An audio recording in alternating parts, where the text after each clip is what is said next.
ากาศครึ้มๆนะครับวันนี้เราก็ได้มุงด้านหลังนะครับเสร็จแล้วนะครับตอนนี้แล้วก็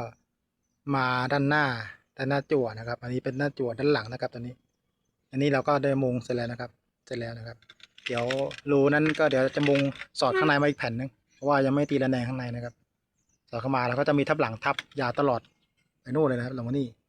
อันนี้ก็เชิงชายชั้นบนนะครับแนวนี้อันนี้วิ่งไปนู่นนะครับวิ่งไปนู่นนะ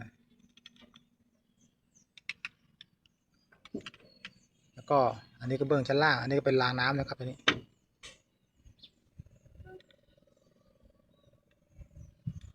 ขอบคุณที่เข้ามารับชมนะครับผมสวัสดีครับ